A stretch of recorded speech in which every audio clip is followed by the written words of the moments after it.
সুপ্রিয় শিক্ষার্থীবৃন্দ, আসসালামু আলাইকুম। কেমন আছো তোমরা? আশা করি সবাই ভালো আছো, সুস্থ আছো, বাড়িতে নিরাপদে আছো। আবাইপুর যমুনা শিকদার কলেজ কর্তৃক আয়োজিত অনলাইন তথ্য ও যোগাযোগ প্রযুক্তি বিষয়ের ক্লাসে তোমাদের সকলকে স্বাগত। আমি মোসাম্মদ নাজনীন পারভীন, প্রভাষক, তথ্য ও যোগাযোগ প্রযুক্তি বিভাগ, আবাইপুর যমুনা শিকদার কলেজ, ষোলকুপা, ঝিনাইদহ। আমি তোমাদের তথ্য যোগাযোগ প্রযুক্তি বিষয়ের দ্বিতীয় অধ্যায় ডেটা কমিউনিকেশন ও কম্পিউটার নেটওয়ার্কিং থেকে ডেটা ট্রান্সমিশন মেথড সম্পর্কে আলোচনা করার চেষ্টা করব। আশা করি তোমরা মনোযোগ সহকারে আমার ক্লাস শুনবে। এই পাঠ শেষে তোমরা ডেটা ট্রান্সমিশন মেথড কি তা বলতে পারবে। ডেটা ট্রান্সমিশন মেথড এর প্রকারভেদ ব্যাখ্যা করতে পারবে।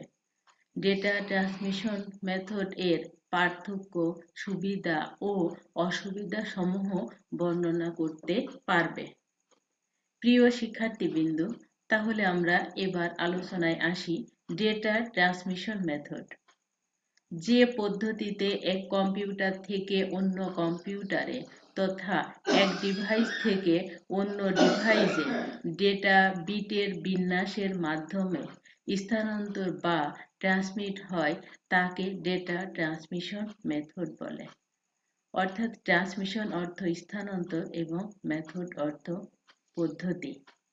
যে পদ্ধতিতে এক কম্পিউটার থেকে অন্য কম্পিউটারে তথা এক ডিভাইস থেকে অন্য ডিভাইসে ডেটার বিটের বিন্যাসের মাধ্যমে স্থানান্তর বা ট্রান্সমিট হয় তাকে ডেটা ট্রান্সমিশন মেথড বলা হয়।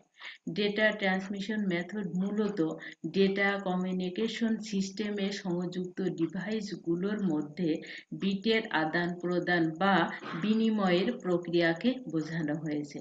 তাহলে কমিউনিকেশন মূলত বিটের আদান প্রদান বা বিনিময়ের প্রক্রিয়াকে বোঝানো হয়েছে। প্রিয় শিক্ষার্থীবৃন্দ, ডিভাইস সমূহের মধ্যে অবস্থানগত দূরত্ব এবং ডেটার ক্ষুদ্রতম একক বিট এর বিন্যাসের ভিত্তিতে ট্রান্সমিশন মেথডকে দুইটি বেসিক শ্রেণীতে বিভক্ত করা হয়। তাহলে ডেটা ট্রান্সমিশন মেথডকে দুইটি বেসিক শ্রেণীতে বিভক্ত করা হয়। এক, প্যারালাল ট্রান্সমিশন, দুই, সিরিয়াল ট্রান্সমিশন। ডেটা সিরিয়াল ট্রান্সমিশনকে আবার তিন ভাগে ভাগ করা হয়েছে: synchronous transmission, asynchronous transmission, isochronous transmission. প্রিয় শিক্ষার্থীবৃন্দ, প্যারালাল ট্রান্সমিশন, যে ট্রান্সমিশনে ডেটা সমান্তরালভাবে স্থানান্তরিত হয় তাকে প্যারালাল ট্রান্সমিশন বলে।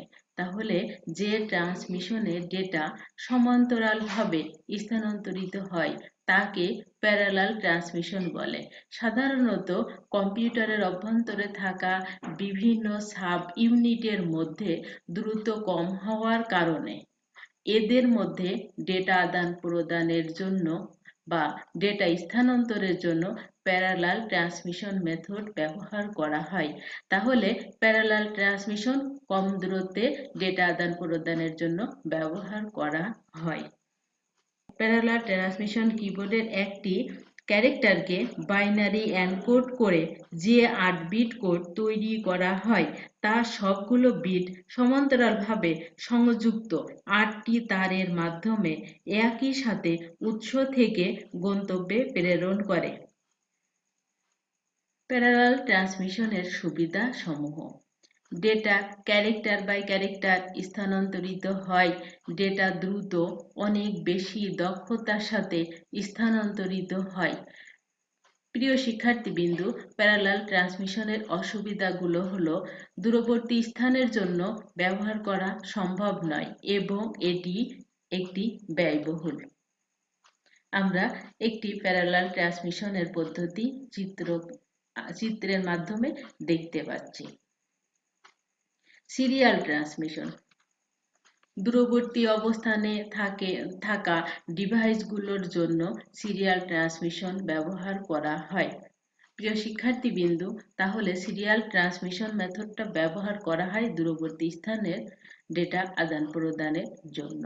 যে ডেটা ট্রান্সমিশন পদ্ধতিতে ধারাবাহিকভাবে একটি বিটের পর আরেকটি বিট স্থানান্তরিত হয় তাকে সিরিয়াল ট্রান্সমিশন বলে। এক্ষেত্রে 8 বিট ডেটা স্থানান্তরের জন্য 8টি ক্লক পালসের প্রয়োজন হয়। তাহলে 8 বিট ডেটা স্থানান্তরের জন্য 8টি ক্লক পালসের প্রয়োজন হয়। অর্থাৎ এক একটি বিটের জন্য একটি করে ক্লক পালস প্রয়োজন। সিরিয়াল ট্রান্সমিশনের ক্ষেত্রে ডেটা ট্রান্সমিশনের উভয় প্রান্তে প্যারালাল টু সিরিয়াল এবং সিরিয়াল টু প্যারালাল কনভার্টার ব্যবহার হয়।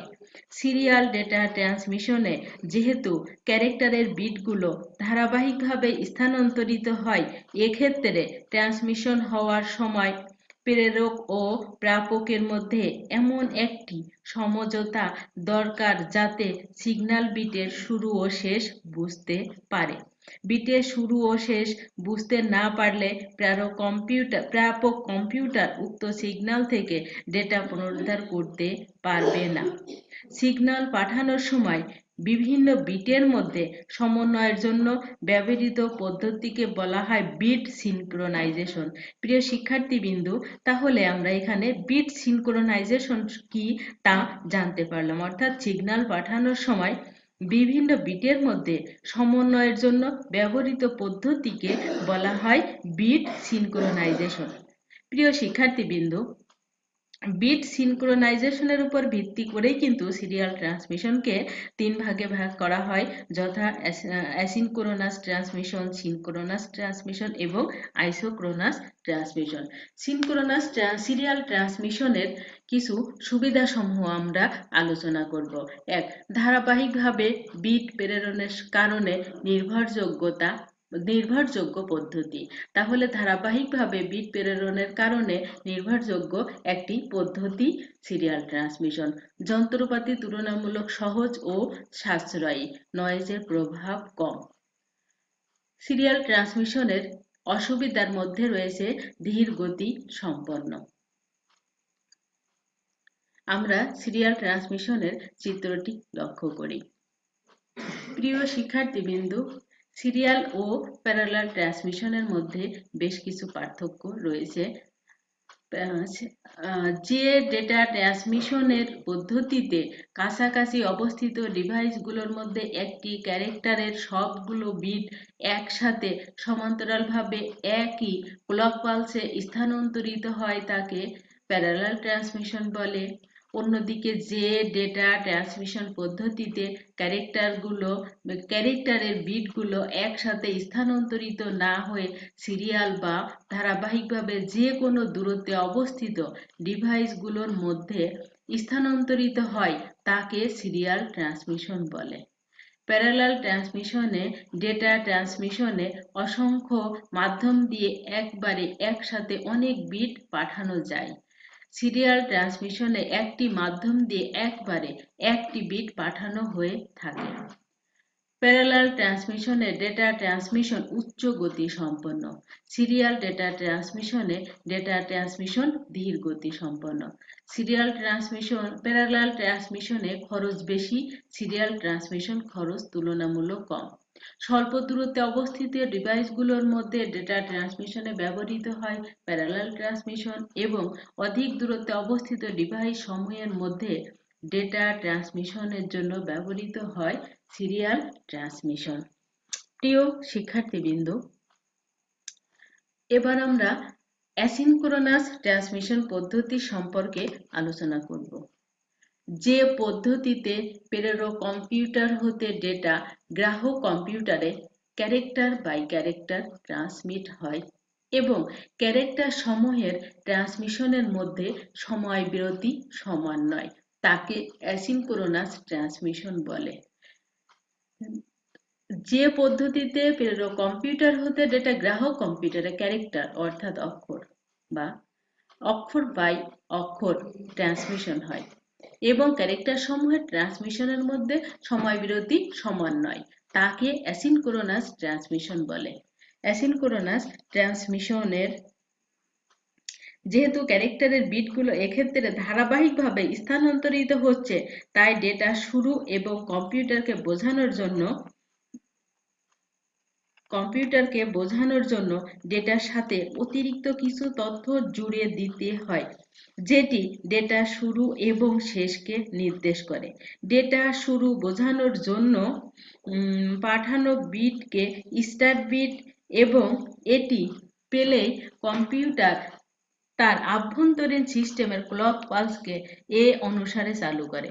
ক্যারেক্টার ডেটাটি পুরোপুরি স্থানান্তরিত হবার পর এর শেষে আবার একটি বা দুটি অতিরিক্ত বিট যোগ করা হয়, যা ডেটাকে শেষ হয়েছে এই মর্মে কম্পিউটারকে অবহিত করে। এক্ষেত্রে একে স্টপ বিট বলে, অর্থাৎ পুরো ক্যারেক্টারটির 8 বিট ছাড়াও একটি স্টার্ট ও দুটি স্টপ বিট মিলিয়ে প্রতি 8 বিট ক্যারেক্টার ডেটার ক্ষেত্রে মোট 11 বিট স্থানান্তরিত হয়। ডেটা স্থানান্তরের প্রক্রিয়া স্টার্ট এবং স্টপ বিট অপরিহার্য হওয়ায় এই পদ্ধতি স্টার্ট স্টপ ট্রান্সমিশনও বলা হয়। প্রিয় শিক্ষার্থীবৃন্দ, অ্যাসিনক্রোনাস ট্রান্সমিশন পদ্ধতির সুবিধাসমূহ নিম্নরূপ। কাছাকাছি ট্রান্সমিশনে এই পদ্ধতি বেশ উপযোগী। প্রেরক যে কোনো সময় ডেটা পাঠাতে পারে এবং গ্রাহক তা গ্রহণ করতে পারে। ইনস্টলেশন খরচ অনেক কম। এবার অ্যাসিনক্রোনাস ট্রান্সমিশনের কিছু অসুবিধা সম্পর্কে আলোচনা করব। প্রতিটি বর্ণের সাথে একটি স্টার্ট বিট ও একটি স্টপ বিট ব্যবহার করতে হয়। একেবারে বেশি ডাটা পাঠানো যায় না। এতে ডেটা ট্রান্সমিশনের গতি কম। এতে অতিরিক্ত বিট ব্যবহার করা হয় বলে এটি সিনক্রোনাস ট্রান্সমিশনের চেয়ে কম দক্ষ। সিনক্রোনাস ট্রান্সমিশন পদ্ধতি। যে ট্রান্সমিশন পদ্ধতিতে প্রথমে প্রেরক স্টেশনের প্রাইমারি স্টোরেজ ডিভাইসে ডেটাকে সংরক্ষণ করা হয়। তাহলে যে পদ্ধতিতে প্রথমে প্রেরক স্টেশনের প্রাইমারি স্টোরেজ ডিভাইসে ডেটাকে সংরক্ষণ করা হয় এবং ডেটার ক্যারেক্টার সমূহকে ব্লক আকারে ভাগ করে সমান বিরতিতে প্রতিবারে একটি করে ব্লক ট্রান্সমিট করা হয়, তাকে সিনক্রোনাস ট্রান্সমিশন বলে। প্রিয় শিক্ষার্থীবৃন্দ, তাহলে সিনক্রোনাস ট্রান্সমিশনে ক্যারেক্টার সমূহ ব্লক আকারে ট্রান্সমিট করা হয়। প্রতিটি ব্লকে কমপক্ষে 80 থেকে 132টি ক্যারেক্টার থাকে। এই পদ্ধতিতে প্রেরক কম্পিউটার ডেটা প্যাকেটের সাথে কতিপয় টাইমিং সিগন্যাল জুড়ে দেয়। ডেটা কেবলের মধ্যে দিয়ে চলতে চলতে যদি কোনো ক্রমের মধ্যে কোনো ত্রুটি সৃষ্টি হয় বা মান অক্ষুণ্ণ না থাকে, তাহলে ওই টাইমিং সিগন্যালের রূপ পরিবর্তিত হয়। এর মাধ্যমে কেবলের মধ্য দিয়ে চলাচল করে ডেটার মান নিশ্চিত করা হয়। স্টার্ট ও স্টপ বিট না থাকায় এবং অনবরত চলতে থাকায় এর গতি অনেক দ্রুত। প্রতিটি ব্লক ডেটা শুরুতে একটি হেডার ইনফরমেশন এবং শেষে একটি টেইলর ইনফরমেশন পাঠানো হয়। প্রিয় শিক্ষার্থীবৃন্দ, এবার আমরা সিনক্রোনাস ট্রান্সমিশনের সুবিধা সম্পর্কে আলোচনা করব। সিনক্রোনাস ট্রান্সমিশনের গতি অনেক বেশি। এর দক্ষতা অ্যাসিনক্রোনাস ট্রান্সমিশনের চেয়ে বেশি। সময় তুলনামূলক কম লাগে। অসুবিধাসমূহ: সিনক্রোনাস ট্রান্সমিশনের প্রাইমারি স্টোরেজ ডিভাইসের প্রয়োজন হয়। এটি তুলনামূলক ব্যয়বহুল এবং সার্কিট বেশ জটিল। প্রিয় শিক্ষার্থীবৃন্দ, সিনক্রোনাস ও অ্যাসিনক্রোনাস ডেটা ট্রান্সমিশনের মধ্যে পার্থক্য সমূহ আলোচনা করব। 1. এই পদ্ধতিতে প্রেরক কম্পিউটার হতে ডেটা গ্রাহক কম্পিউটারে ক্যারেক্টার বাই ক্যারেক্টার ট্রান্সমিট হয়। সিনক্রোনাস এ পদ্ধতিতে প্রথমে প্রেরক স্টোরেজের প্রাইমারি স্টোরেজ ডিভাইসে ডেটাকে সংরক্ষণ করা হয় এবং অতঃপর ডেটার ক্যারেক্টারসমূহ ব্লক আকারে ভাগ করে প্রতিবারে একটি করে ব্লক ট্রান্সমিট হয়। 2. অ্যাসিনক্রোনাস ট্রান্সমিশনের দক্ষতা কম। সিনক্রোনাস ট্রান্সমিশন অ্যাসিনক্রোনাস ট্রান্সমিশনের চেয়ে বেশি দক্ষ। অ্যাসিনক্রোনাস ডেটা ট্রান্সমিশন গতি কম। পক্ষান্তরে সিনক্রোনাস ডেটা ট্রান্সমিশন গতি অনেক দ্রুত। প্রেরকের কোনো প্রাইমারি স্টোরেজ ডিভাইসের প্রয়োজন হয় না অ্যাসিনক্রোনাসে। পক্ষান্তরে প্রেরক স্টেশনে একটি প্রাইমারি স্টোরেজ ডিভাইসের প্রয়োজন হয় সিনক্রোনাসে। অ্যাসিনক্রোনাস ইনস্টলেশন খরচ অনেক কম, অন্যদিকে সিনক্রোনাসের ইনস্টলেশন খরচ তুলনামূলক বেশি। এই পদ্ধতিতে ট্রান্সমিটের সময় বেশি লাগে, সিনক্রোনাস পদ্ধতিতে ট্রান্সমিশন সময় কম লাগে।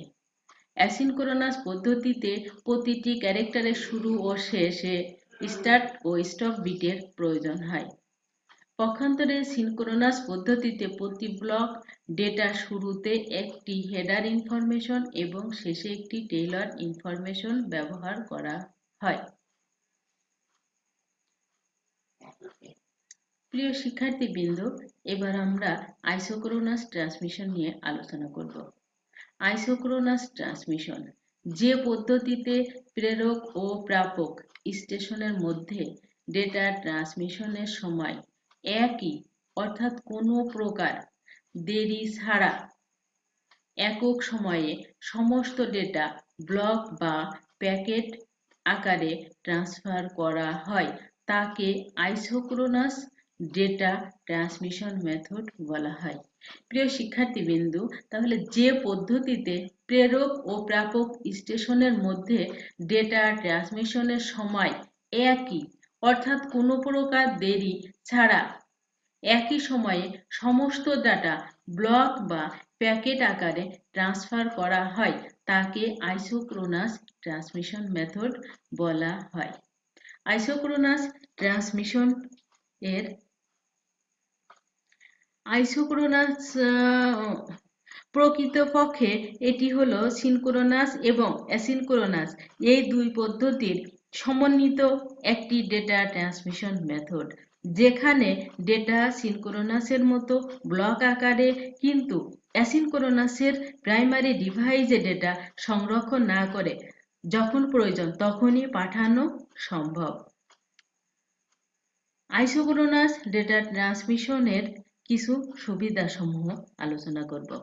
ট্রান্সমিশন স্পিড তুলনামূলকভাবে অনেক বেশি, প্রতি ক্যারেক্টারের মাঝে বিরতির প্রয়োজন হয় না, প্রতি ক্যারেক্টারের শুরুতে স্টার্ট বিট এবং শেষে স্টপ বিট প্রয়োজন হয় না। প্রিয় শিক্ষার্থীবৃন্দ, আইসোক্রোনাস ট্রান্সমিশন এর বেশ কিছু অসুবিধাসমূহ রয়েছে। তুলনামূলকভাবে ব্যয়বহুল। আইসোক্রোনাস ডেটা ব্লক যথাযথভাবে প্রাপক পেয়েছে কিনা তা চেক করা যায় না এবং ভুল সংশোধন করার ব্যবস্থা নেই। প্রেরক স্টেশনে স্টোরেজ ডিভাইসের প্রয়োজন হয়। প্রিয় শিক্ষার্থীবৃন্দ, আমরা সিনক্রোনাস, অ্যাসিনক্রোনাস ও আইসোক্রোনাস ট্রান্সমিশন পদ্ধতি সম্পর্কে যতটুকু জানতে পারলাম তা অবশ্যই আগামী দিনে আমরা এর উপর মূল্যায়ন করব। প্রিয় শিক্ষার্থীবৃন্দ, তোমরা অবশ্যই বাড়িতে থাকবা, স্বাস্থ্যবিধি মেনে চলবা এবং বাইরে গেলে অবশ্যই মাস্ক ব্যবহার করবা। আজকের অনলাইন ক্লাসে যোগদান করার জন্য তোমাদের সকলকে অসংখ্য ধন্যবাদ।